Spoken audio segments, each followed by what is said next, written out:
Boa tarde, quinto ano B. Vamos iniciar a nossa aula de hoje. Hoje é sexta-feira, dia 28 de maio de 2021. Em língua portuguesa, nós iremos estudar a tonicidade das palavras, através da canção do cavalo Piancó. Vocês vão utilizar o livro didático de língua portuguesa, este que está na tela, páginas 35 e 36. Então, vocês vão fazer a atividade 1, 2, 3 e 4, Então, vocês vão iniciar com a leitura da canção Cavalo Piancó. Palavras em jogo, na página 35 do livro didático de língua portuguesa. Tonicidade das palavras, atividade oral e escrita. Atividade 1. Leia e, se for possível, cante a canção com os colegas. Cavalo Piancó. Ora, o meu cavalo é Piancó, bonito para vadiar, cavaleiro troca o par.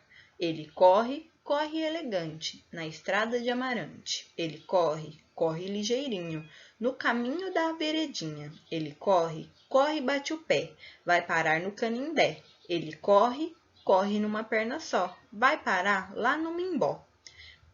Ora, upa, upa cavalinho, continua a galopar. Na letra de uma canção, o ritmo é produzido pelas rimas e pela sonoridade das palavras. Escreva as palavras da letra dessa canção que rimam com Piancó. Então, você vai voltar no texto, na canção, e procurar palavras que rimam, com a palavra Piancó. No item B, temos a palavra vadiar. Então, você vai voltar no texto, e procurar palavras que rimam com a palavra vadiar. No item C, temos a palavra elegante. Aí, você vai voltar no texto e procurar palavras que rimam com elegante e escrever aqui. O item D, ligeirinho, Você vai procurar palavras que rimam com ligeirinho. E o item E, palavras que rimam com a palavra pé, tá bom? Então, vocês vão procurar essas palavras, palavras que rimam com essas palavras e escrever aqui nesse espaço em branco. Na atividade 2, leiam os pares de palavras. Piancó, manco. Vadiar, César. Por que esses pares não formaram rimas, não formaram rimas, embora tenham as mesmas letras finais. Nós percebemos que Piancó termina com A-N-C-O e manco também, A-N-C-O. Mas não rimam, não é? Piancó, manco. Vadiar também termina com ar e César também termina com ar. Mas as palavras vadiar e César não rimam. Então, vocês vão escrever na atividade 2 por que vocês acham, que por mais que essas palavras tenham as mesmas letras finais, elas não formaram rimas. Na atividade 3, releiam em voz alta estes versos falando com mais força as sílabas sublinhadas, Então, a gente vai fazer a leitura desses versos falando com mais forças as sílabas sublinhadas, que estão sublinhadas em verde, Vou até marcar aqui para a gente poder fazer a nossa leitura desses versos. Ora, upa, upa, cavalinho, continua a galopar. As sílabas marcadas são mais fortes e ajudam a dar ritmo aos versos. Elas são as sílabas tônicas, Então, essas sílabas que a gente falou com mais intensidade, com mais força, são chamadas de sílabas tônicas.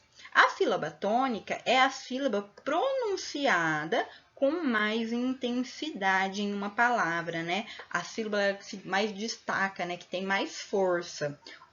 Ora, ora, upa, upa, cavalinho, continua a galopar. Então, são as sílabas tônicas são as que têm mais intensidade, têm mais força na hora que a gente faz a pronúncia. Atividade 4. Pronuncie em voz alta e com naturalidade cada palavra a seguir e sublinhe a sílaba tônica, isto é, a que é pronunciada com um pouco mais de força de intensidade. Então, vocês vão fazer a leitura dessas palavras no quadro. E sublinhar, né, igual estava aqui na atividade 3, as sílabas tônicas, né? As sílabas que são pronunciadas com mais força, com mais intensidade, né? São as palavras cavalo, piancó, bonito, simpático, cavaleiro, elegante, estrada, amarante, canindé, mimbó, pântano, cavalinho. Então, vocês vão sublinhar aqui na atividade 4, esse quadro, as sílabas tônicas, né? As sílabas que são pronunciadas com mais força, mais intensidade. As sílabas que se destacam na palavra. Ó, vamos relembrar, dependendo da posição da sílaba tônica, a palavra recebe uma classificação. Ó, por exemplo, na palavra simpático, a sílaba tônica é a sílaba pá. E ela a sílaba tônica é a antepenúltima, né? Temos aqui a última sílaba, o co, a penúltima, ti, e o pá é a antepenúltima. E quando a sílaba tônica é a antepenúltima, ela é chamada a palavra proparoxítona.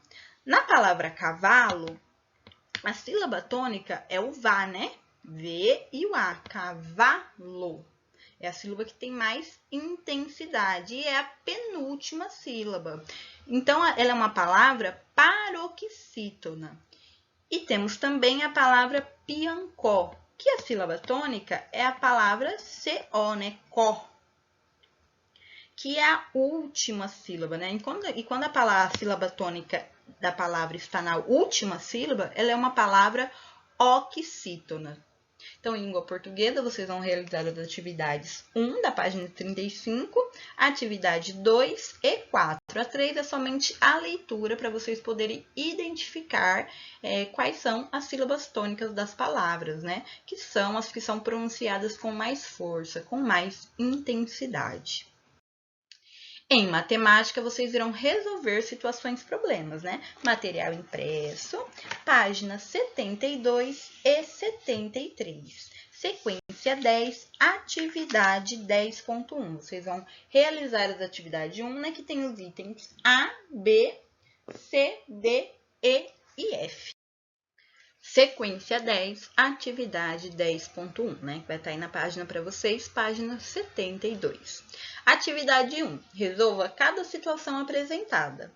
Antes de resolvê-las, para cada uma responda quais são as informações apresentadas, qual a pergunta a ser respondida, como pode ser encontrada a solução e como podemos saber se a solução está correta. Então, ó, no item A, temos o seguinte problema. Num auditório, há 224 cadeiras, organizadas em 8 fileiras com a mesma quantidade de cadeiras. Quantas cadeiras há em cada fileira, né? Então, ó, quais são as informações apresentadas? Ó, num auditório, há 224 cadeiras organizadas em 8 fileiras. Então, e qual é a pergunta do problema? Quantas cadeiras há em cada fileira, né? Então, você vai ter que descobrir aí, ó, há 224 cadeiras, né? Organizadas em 8 fileiras. E a pergunta é, quantas cadeiras há em cada fileira, né? Como que você pode resolver essa solução, esse problema, né? Como que você pode encontrar essa solução? E como você pode saber se a solução está correta? Vocês vão responder, né? Vocês vão primeiro armar a conta, né, para resolver o problema, e uma segunda conta para, né, saber se a solução está correta. No item B, Raquel vai pagar uma compra de R$ 1.125 em 9 parcelas iguais. Qual deve ser o valor de cada parcela, né? Então, ó, as informações. A Raquel, ela fez uma compra, né, de R$ 1.125 e vai pagar, né, em 9 parcelas iguais. A pergunta: qual é o valor, né, de cada parcela? Então, vocês primeiro vão fazer uma conta, né, para descobrir qual é o valor de cada parcela, para encontrar a solução do problema, e depois outra conta para saber se a solução está correta. Na página 73, nós temos o item C. Júlia viajou levando 5 calças compridas e algumas blusas, fazendo todas as combinações possíveis com uma calça e uma blusa. Ela pode se arrumar de 40 modos diferentes. Quantas blusas Júlia levou, né? Então, ó, quais são as informações que nós temos no problema? Júlia viajou, né? E levou 5 calças e ela pôde se arrumar utilizando uma calça e uma blusa de 40 modos diferentes. E a pergunta, né? A pergunta do problema é: quantas blusas Júlia levou? Então, ó, primeiro você vai fazer uma conta para identificar, né, quantas blusas a Júlia levou, né, respondendo, encontrando a solução para o problema, e depois outra conta para saber se a solução está correta. Aí vocês, né, vão fazer a leitura novamente para poder identificar quais operações vocês vão utilizar nas duas contas. No item D, multipliquei um número por 9 e o resultado foi 19.485. Que número foi esse? Então, as informações que nós temos. Um número, né, ele foi multiplicado por 9 e o resultado foi 19.485. E a pergunta é: que número foi esse? Então, vocês vão fazer uma conta, né, para solucionar esse problema e depois outra conta para saber se a solução está correta. No item E, Silvia fará um bolo para a festa da primavera. Para cada bolo, Silvia deve usar 3 ovos. Quantos bolos ela poderá fazer com 15 ovos, né? Então, ó, nós temos a informação que para cada bolo, né, deve-se usar 3 ovos. E quantos bolos, né, a pergunta do problema, quantos bolos ela poderá fazer com 15 ovos? Também, aqui você vai fazer uma conta, né, para encontrar a solução do problema e depois outra conta para saber se a solução está correta. E para finalizar a aula de matemática, nós vamos fazer o item F.